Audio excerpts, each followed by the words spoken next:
अस्सलाम वालेकुम। Well students, इस लेक्चर में फिर जो है उसी डिटर्मिनेशन के साथ मैं पूरी कोशिश करूंगा कि सप्ली के जो स्टूडेंट्स हैं या जिन लोगों का लास्ट चांस है पंजाब यूनिवर्सिटी की बीए इंग्लिश को क्लियर करने का, क्रैक करने का, उनको मैं किसी तरह पास करवा सकूं।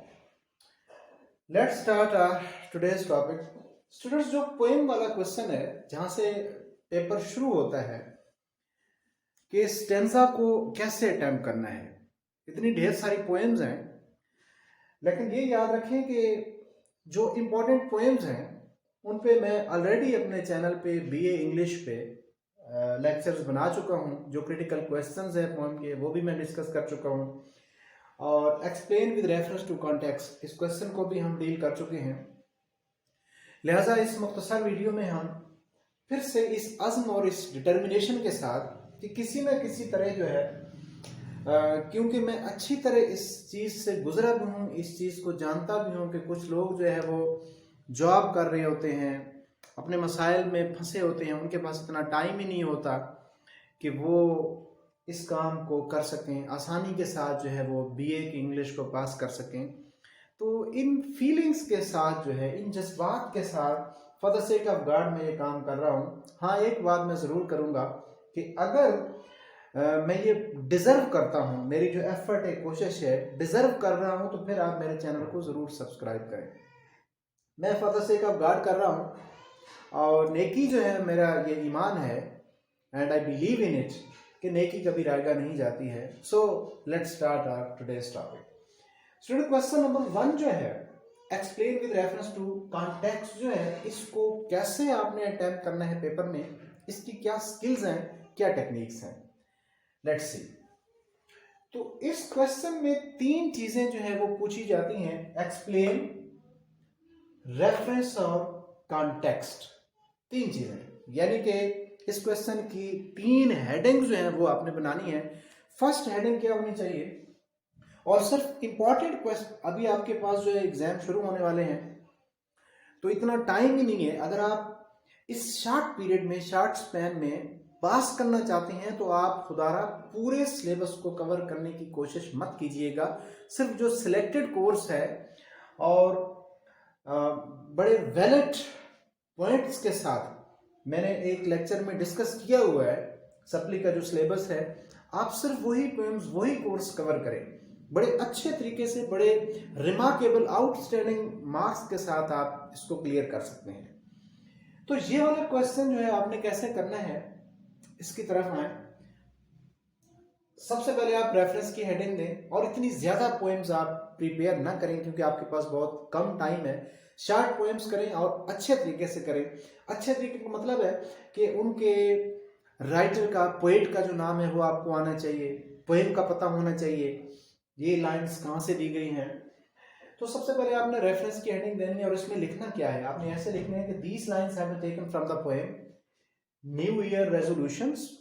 हमने ये लाइन्स ली हैं, I'll drink long draughts of quiet as purgation. These lines have been taken from the poem. आप पेन चेंज करके उस पोएम का नाम लिखें ताकि वो प्रोमिनेंट नजर आए, एग्जामिनर को चीजें ढूंढनी ना पड़े। New year resolution written by Elizabeth swell.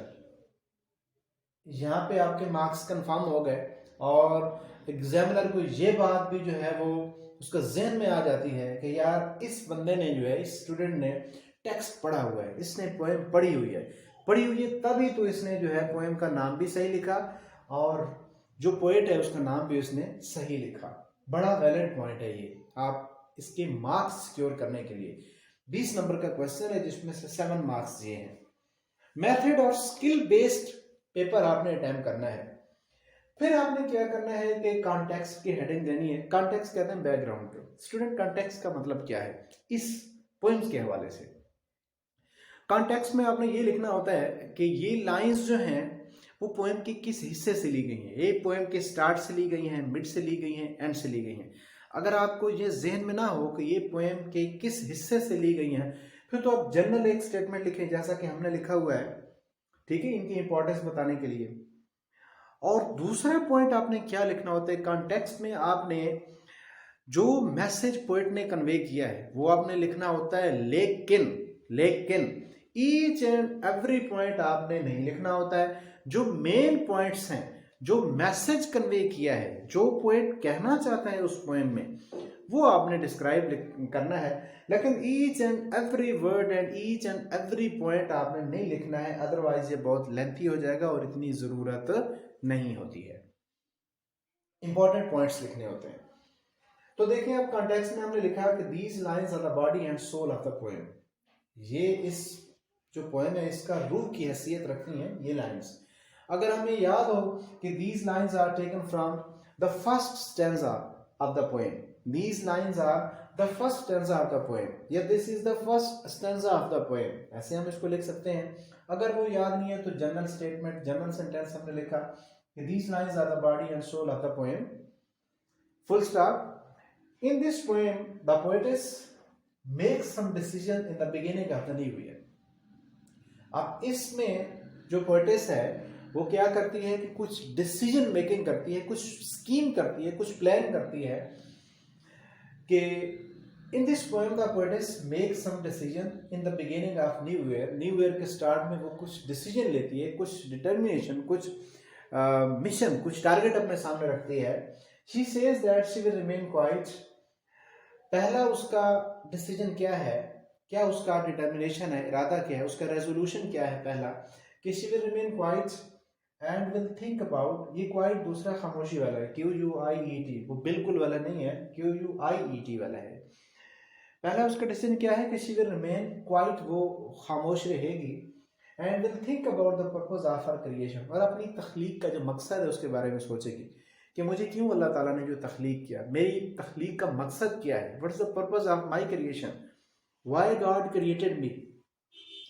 आगे कहते हैं कि she will try to become a hard realist. ये रियलिस्ट वो जो बोनी आर्म्स वाला है, she will lie in the bony arms of reality, उसकी बात कर रहा हूँ लास्ट थर्ड स्टेंजा कि she will try to become a hard realist, वो हकीकत परस्त बनेगी, hard realist, and will think about her duties and responsibilities, और अपनी ड्यूटीज और रिस्पॉन्सिबिलिटीज के बारे में सोचेगी। इट मीन्स कि ये पोएम में उसने क्या डिसीजन किया, क्या उसका रेजोल्यूशन है कि she will think about her self and her duties and responsibilities. ये इसका कॉन्टेक्स्ट है।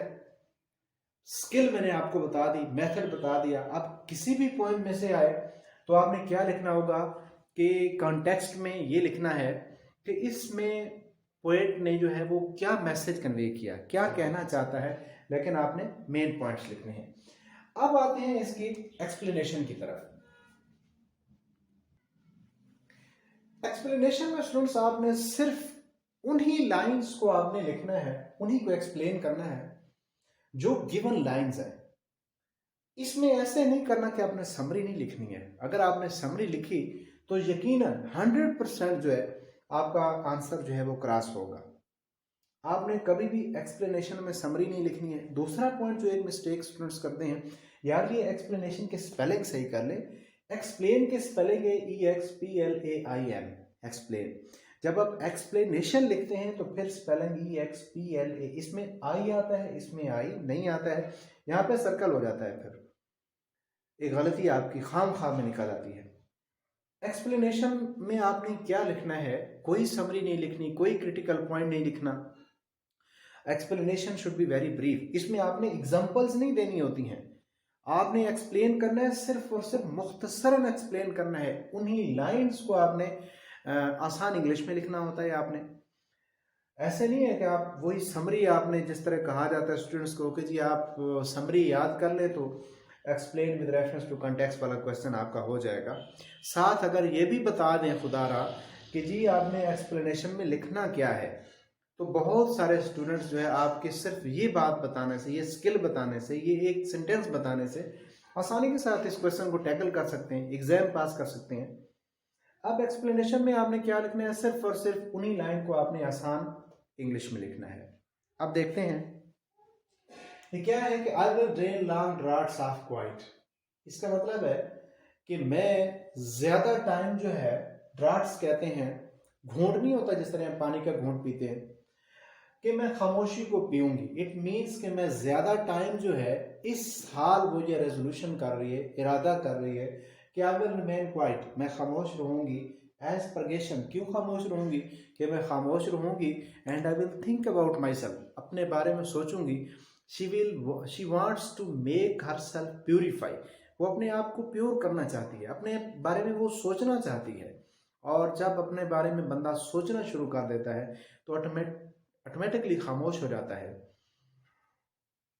क्योंकि अपने, जिस तरह नाम इकबाल ने कहा है कि अपने मन में डूब कर पा जा सुराग जिंदगी, जिंदगी का तभी पता चलता है। चलिए एक्सप्लेनेशन की तरफ आते हैं। क्या कहा उसने कि in these lines the poet's decides that she will remain quite most of the time, कि ज्यादा टाइम लॉन्ग ड्रॉट्स, लंबे घूंट भरेगी वो, यानी कि ज्यादा टाइम जो है वो खामोश रहेगी। She will remain quite most of the time, क्यों वो रहेगी खामोश, and she will think deeply about herself, अपने बारे में वो सोचेगी। इन दिस साइलेंस, इस खामोशी में, she wants to make herself clean and correct, अपने आप को क्लीन करना चाहती है, प्योरीफाई करना चाहती है अपने आप को।